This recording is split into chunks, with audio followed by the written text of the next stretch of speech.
¿Qué es lo que nos atrae al vestirnos? Con Milongueras Industria Argentina recurrimos a la historia para saber cómo somos en el presente.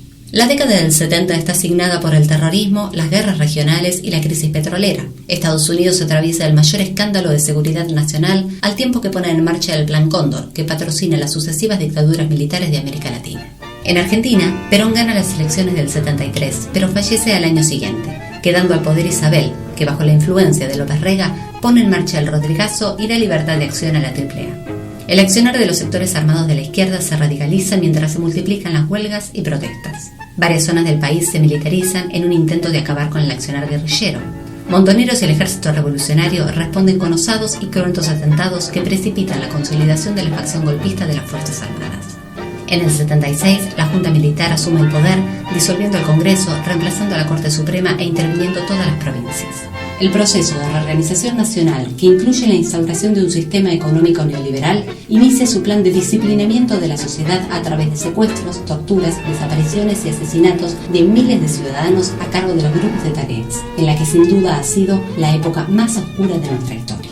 En este contexto, el tango discurre por algunas radios y escenarios televisivos, pero no en las pistas. El auge de otros géneros impulsa un periodo de renovación y experimentación. Asistimos a la vanguardia del tango. Mientras tanto, la sociedad de consumo se consolida y la vida cotidiana se transforma con las nuevas y accesibles tecnologías que salen al mercado. La música determina el look y la moda se vuelve un estilo de vida. Algunos estilos del 60 sobreviven y se afianzan aún más en este nuevo periodo. Nuevamente presenciamos la convivencia de varios estilos al mismo tiempo.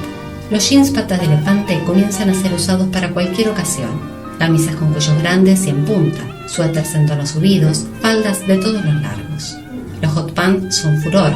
Camisetas ceñidas o tops, mucho crochet, sacos de cuero de carne, camisolas con mangas evasé, ponchos, chaquetas de gamuza con flecos, motivos incas y aztecas en estampados y accesorios, vestidos románticos, largos y con volados. Aparece el sportwear.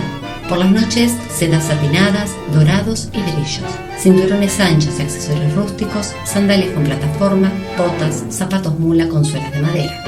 En una época asignada por la inminencia de las transformaciones revolucionarias, los avances producidos en materia de participación social, laboral, sindical y política de las mujeres no fueron en Argentina tan sustanciales como en otros países, aunque sí respecto de las décadas precedentes. Sin embargo, el terreno ganado viene a entrar en pugna con las tareas históricamente asignadas de madre y ama de casa. La lucha continúa.